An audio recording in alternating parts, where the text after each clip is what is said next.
Hello friends, আজকের এই ভিডিওতে আমরা ত্রিপুরা টেট 2 সিলেবাসের এসএসটি পার্ট থেকে ইন্ডিয়ান কনস্টিটিউশনের উপরে বিস্তারিত আমরা জানব।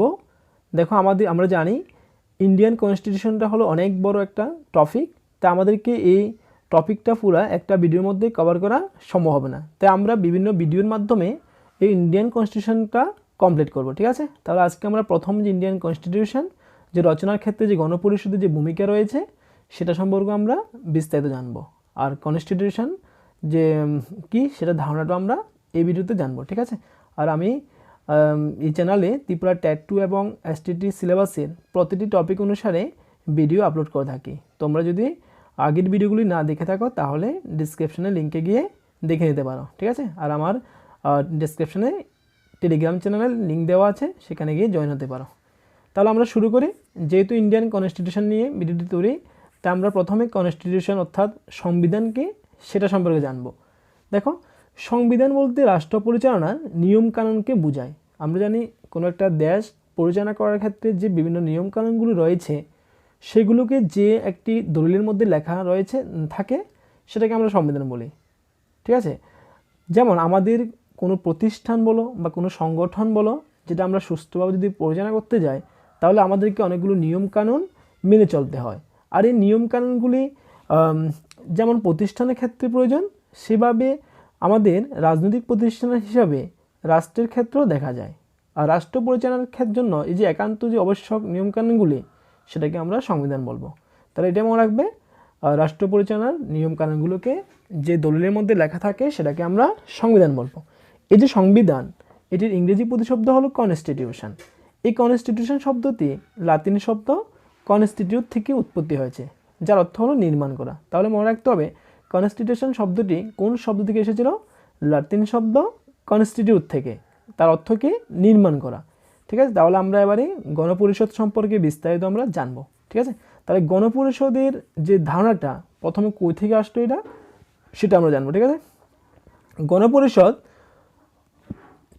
এদের দাবি 1934 খ্রিস্টাব্দে মানবেন্দ্রনাথ রায় সর্বপ্রথম সংবিধান রচনার জন্য একটি সংবিধান সভা বা গণপরিষদের দাবি উত্থাপন করেন। ঠিক আছে, যে মানবেন্দ্রনাথ রায় তিনি প্রথম 1934 সালে সংবিধান তৈরির জন্য একটি সংবিধান সভা বা গণপরিষদের দাবির কথা বলেন। এবার আমরা গণপরিষদের গঠন সম্পর্কে জানব। দেখো, 1946 খ্রিস্টাব্দের ক্যাবিনেট মিশনের পরিকল্পনা অনুযায়ী 1946 সালের নভেম্বর মাসে গণপরিষদ গঠিত হয়। তাহলে গণপরিষদ কবে গঠিত হয়েছিল? 1946 খ্রিস্টাব্দের নভেম্বর মাসে ক্যাবিনেট মিশনের প্রস্তাব অনুযায়ী। ঠিক আছে, দেখো, ক্যাবিনেট মিশনের প্রস্তাব অনুসারে গণপরিষদের মোট সদস্য সংখ্যা স্থির হলো 389 জন। তার মনে রাখতে হবে গণপরিষদের মোট সদস্য সংখ্যা ছিল 389 জন। এর মধ্যে 11টি ব্রিটিশ শাসিত প্রদেশ থেকে আসবেন 292 জন, মুসলমানদের জন্য 78টি এবং শিখদের জন্য 4টি, আর সাধারণের জন্য 210টি আসন নির্দিষ্ট করা হয় যে ক্যাবিনেট মিশনের পরিকল্পনা অনুসারে। এছাড়া স্থির করা হয়েছিল ওই সময় যে ব্রিটিশ শাসিত অঞ্চলগুলো, সেখানে যে চিফ কমিশনার শাসিত প্রদেশ, সেখান থেকে 4 জন সদস্য আসবেন, আর অনধিক 93 জন সদস্য থাকবে দেশীয় যে রাজ্যগুলো আছে সেখান থেকে। ঠিক আছে, এগুলো একটু দেখে নেবে, আর তোমরা যদি পারো এগুলোকে নোট ডাউন করে রাখো, তাহলে তোমাদের খুবই হেল্পফুল হবে। 1946 খ্রিস্টাব্দের 6 ডিসেম্বর নয়াদিল্লির ইনস্টিটিউশন হলে গণপরিষদের প্রথম অধিবেশন অনুষ্ঠিত হয়। তাহলে গণপরিষদের প্রথম অধিবেশন কবে অনুষ্ঠিত হয়েছিল? 1946 খ্রিস্টাব্দের 9 ডিসেম্বর। কোথায়? নয়াদিল্লির ইনস্টিটিউশন হলে। মুসলিম লীগ এই অধিবেশন বয়কট করে। তাহলে মনে রাখতে হবে এই যে অধিবেশনটা যে হয়েছিল প্রথম, সেটাতে মুসলিম লীগ বয়কট করেছিল। আর এই অধিবেশনে সচ্চিদানন্দ সিনহাকে গণপরিষদের অস্থায়ী হবে, এটা ঠিক আছে, অস্থায়ী হবে, গণপরিষদের অস্থায়ী সভাপতি করা হয়েছিল সচ্চিদানন্দ সিনহাকে। আর 1946 খ্রিস্টাব্দের 11 ডিসেম্বর রাজেন্দ্র প্রসাদকে গণপরিষদের স্থায়ী সভাপতি করা হয়েছিল। তাহলে মনে রাখতে হবে গণপরিষদের অস্থায়ী সভাপতি ছিল সচ্চিদানন্দ সিনহা আর স্থায়ী সভাপতি ছিল রাজেন্দ্র প্রসাদ। এই ডাটাগুলো মনে রাখবে। আর গণপরিষদের সাংবিধানিক উপদেষ্টা হিসাবে বিএন রাওকে নিযুক্ত করা হয়েছিল। তাহলে সাংবিধানিক উপদেষ্টা কে ছিলেন? বিএন রাও। 1947 খ্রিস্টাব্দে 13ই ডিসেম্বর জওহরলাল নেহেরু সংবিধানের উদ্দেশ্যমূলক প্রস্তাব উত্থাপন করেন। তাহলে কে সংবিধানের উদ্দেশ্যমূলক প্রস্তাব উপস্থাপন করেছিলেন?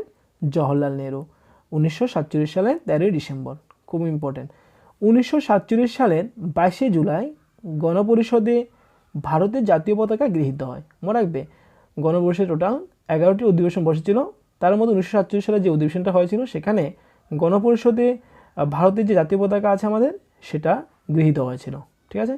আর 1947 খ্রিস্টাব্দের 24শে জানুয়ারি গণপরিষদে ভারতের জাতীয় সঙ্গীত এবং জাতীয় স্তোত্র গৃহীত হয়েছিল। এই যে ডাটাগুলো, তোমরা এগুলোকে সুন্দর করে নোট ডাউন করে রাখো। ঠিক আছে। আমি এগুলো সিরিয়াল মেনটেন করে আমি করেছি, এগুলো তোমরা এগুলো লিখে রাখো। ঠিক আছে। এবার আমরা গণপরিষদের যে খসড়া কমিটি ছিল, ড্রাফটিং কমিটি, সেটা সম্পর্কে জানবো। গণপরিষদ সংবিধান প্রণয়নে খসড়া কমিটি গুরুত্বপূর্ণ ভূমিকা পালন করেছিল। ঠিক আছে। আমাদের যে সংবিধানটি তৈরি হয়েছিল সেখানে এই যে ড্রাফটিং কমিটি, সেটা খুবই গুরুত্বপূর্ণ ভূমিকা নিয়েছিল। আর এই কমিটির মধ্যে 7 জন সদস্য ছিল। আর এই কমিটির প্রধান সভাপতি হিসাবে নির্বাচন করা হয়েছিল ডক্টর বি.আর. আম্বেদকরকে, যাকে আমরা ভারতের সংবিধানের জনক বলে থাকি। ঠিক আছে। 1947 সালের 27 অক্টোবর এই কমিটি কাজ শুরু করে। অর্থাৎ ড্রাফটিং যে কমিটি ছিল সেটি 1947 সালের 27 অক্টোবর কাজ শুরু করেছিলেন এবং মোট 42 দিন এই কমিটির কাজ চলে। তাহলে আসতে পারে গণপরিষদের যে ড্রাফটিং কমিটি ছিল তারা মোট কতদিন কাজ করেছিল? 42 দিন। গণপরিষদের মোট 11টি অধিবেশন বসেন। তাহলে আমাদের গণপরিষদে কয়টি অধিবেশন বসেছিল? 11টি। এটা মনে রাখবে। 1949 সালের 26শে নভেম্বর গণপরিষদ কর্তৃক ভারতের সংবিধান গৃহীত হয়। ঠিক আছে। এগুলি কিন্তু খুব ইম্পর্টেন্ট। মানে আমাদের ভারতের সংবিধান গৃহীত হয়েছিল 1949 খ্রিস্টাব্দের 26শে নভেম্বর। তোমরা কিন্তু কনফিউশন হবে না। আর যদি বলে গৃহীত, তাহলে হবে 1949 খ্রিস্টাব্দের 26শে নভেম্বর। আর যদি বলে ভারতের সংবিধান কবে কার্যকর হয়েছিল, তাহলে আনসার হবে 1950 খ্রিস্টাব্দের 26শে জানুয়ারি। এগুলি একটু মনে রাখবে।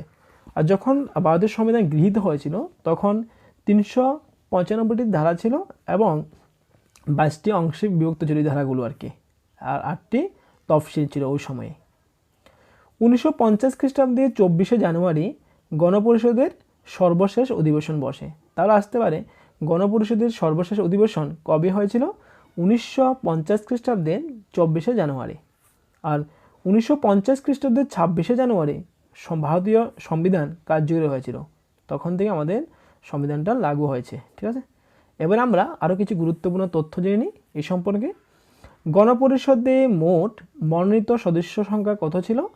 উত্তর হবে 93 জন সদস্য। ভারতের সংবিধান রচনা করতে সময় লেগেছিল 2 বৎসর 11 মাস 18 দিন। তাহলে আসতে পারে ভারতীয় সংবিধান তৈরি করতে কতদিন সময় লেগেছিল? 2 বৎসর 11 মাস 18 দিন। গণপরিষদকে হিন্দুদের একটি সংস্থা বলেছেন। কে বলেছিলেন? Viscount Simon. খুবই ইম্পর্টেন্ট। গণপরিষদকে আইনজীবীদের স্বর্গ কে বলেছিলেন? আইভর জেনিংস। খুবই ইম্পর্টেন্ট। গণপরিষদের কংগ্রেস অলিগারিক বলেছেন, মানে গণপরিষদকে কংগ্রেসের অলিগারিক বলেছিলেন গ্র্যানভিল অস্টিন। সংবিধানের প্রস্তাবনাকে testament of his old age কে বলেছেন? বার্কার। তিনি সংবিধানের প্রস্তাবনাকে testament of his old age বলেছিলেন। ভারতীয় সংবিধানকে যুক্তরাষ্ট্র প্রতিম কে বলেছিল? খুবই ইম্পর্টেন্ট, কেসি হয়ার। তিনি ভারতীয় সংবিধানকে যুক্তরাষ্ট্র প্রতিম বলেছিলেন। পৃথিবীর সর্বাপেক্ষা ক্ষুদ্রতম লিখিত সংবিধান কোনটি? মনে রাখবে কিন্তু এটা কিন্তু মার্কিন যুক্তরাষ্ট্রের সংবিধান। এটি হলো পৃথিবীর সর্বাপেক্ষা ক্ষুদ্রতম লিখিত সংবিধান। আর যদি বলে পৃথিবীর সর্বাপেক্ষা বৃহত্তম সংবিধান কোনটি, তাহলে সেটা হবে এখানে লিখিত হবে। বৃহত্তম লিখিত সংবিধান কোনটি? তাহলে সেটি হবে ভারত।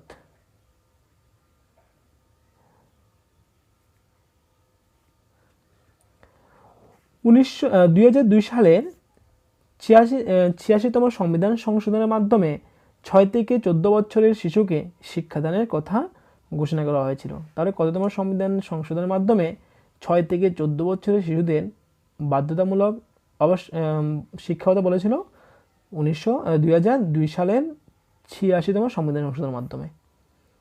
ভারতের শেষ ভাইসরয় কে ছিলেন? Lord Mountbatten. লর্ড মাউন্টব্যাটেন ছিলেন ভারতের শেষ ভাইসরয়। আর যদি বলে স্বাধীন ভারতের প্রথম ভাইসরয় কে ছিলেন, উত্তর হবে চক্রবর্তী রাজা গোপালাচারী। ভারতের সংবিধানের জনক কাকে বলা হয়? আমরা এটা সবাই জানি, ডক্টর বি.আর. আম্বেদকরকে। বন্ধুরা, তোমাদের যদি ভিডিওটি ভালো লাগে তাহলে অবশ্যই ভিডিওটিকে লাইক ও শেয়ার করবে এবং চ্যানেলটিকে সাবস্ক্রাইব করে রাখতে পারো। আর আমার এই চ্যানেলে ত্রিপুরা টেট 2 সিলেবাসের স্পেশালি সিডিপির উপরে তোমরা ভিডিও পেয়ে যাবে।